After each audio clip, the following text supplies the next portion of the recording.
जंगल के हरे भरे विशाल दर्द पर एक छोटा सा घर था जिसमें एक गरीब चिड़ा और इसकी पत्नी चिड़िया रहा करती थी। इस जोड़े की सुंदर सी रानो नाम की एक बेटी थी। इसकी शादी की उम्र हो रही थी।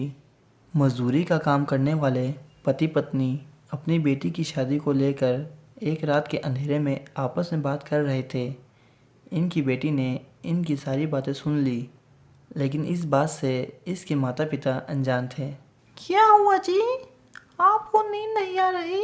जवान बेटी जब घर पर हो तो भला कौन सा बाप चैन से सो पाता है। ये भी सही है। तो क्या हम काले कौवे के बेटे के रिश्ते को स्वीकार कर लें? मैं भी यही सोच रहा हूँ। काले कौवे का बेटा बहुत बुद्धिमान है। भले इसने ज़्यादा पढ़ाई ना की हो, पर अपने माता पिता की इज्जत करता है।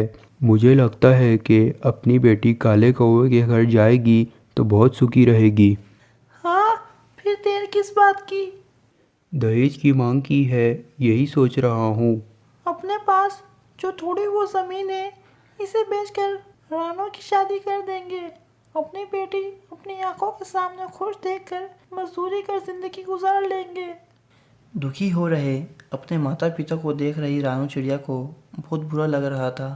जिस इंसान ने भी दहेज की प्रथा शुरू की होगी, ज़रूर इसकी कोई भी बेटी नहीं होगी, इसलिए बेतुकी बेवजह की प्रथा शुरू की। ये सोचते सोचते रानो चिड़िया सो गई। कुछ दिन बाद राधे चिड़ा और करिश्मा चिड़िया इस जंगल में उत्तर की प्रदेश में रहने वाले काले कौवे के घर पर गए। बातें करते वक्त उन्होंने दहेज की बात निकाली। समधी जी, पंडित जी कह रहे हैं कि अब समय निकल गया तो आने वाले 6 महीनों तक मुहूर्त नहीं है।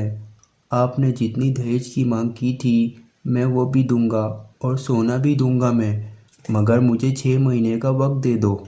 चिड़े के कहने के बाद कालू कौवे ने अपनी बीवी मटकी कौवी से आपस में खुसरा फुसर करी और चिड़े को बोला, नहीं भाई, तुम चिंता ना करो, दहेज की कोई ज़रूरत नहीं। तुम अपनी बेटी दे दो, वही बड़ी बात होगी। तुम्हारा हम पर बहुत उपकार होगा। तुमने अपनी बेटी दे दी तो समझो सब कुछ दे दिया। भाई रानो आज से तुम्हारी ही नहीं बल्कि हमारी भी बेटी है। अरे कौवे भैया, जब हम पहले आपके बेटे का रिश्ता लेकर आए थे तो जब आपने हमें दहेज का बोल कर भेज दिया था, लेकिन आज जब हम बोल रहे हैं तो आप मना कर रहे हो। ऐसा क्या हो गया कुछ दिनों में? चिड़िया भैया, हमें माफ़ कर दो। हम दहेज की लालच में अंधे हो गए थे। आपके जाने के बाद जब ये बात हमने अपने बेटे को बताई तो वो हम पे बहुत गुस्सा हुआ और इसने हमें बोला कि पापा मुझे दहेज नहीं चाहिए। मेरे अंदर इतनी ताकत और सलाहियत है कि मैं अपनी ज़िंदगी की ज़रूरत खुद पूरी कर सकता हूँ और मुझे किसी से कुछ नहीं चाहिए। अपने बेटे की बात सुनकर मुझे और मेरी बीवी को अपनी सोच पर शर्मिंदगी हुई और हमने भगवान का धन्यवाद किया कि उसने हमें इतना बुद्धिमान बेटा दिया है। इसलिए जब आप आए तो हमने दहेज की मांग नहीं की और रिश्ते के लिए हाँ कर दी।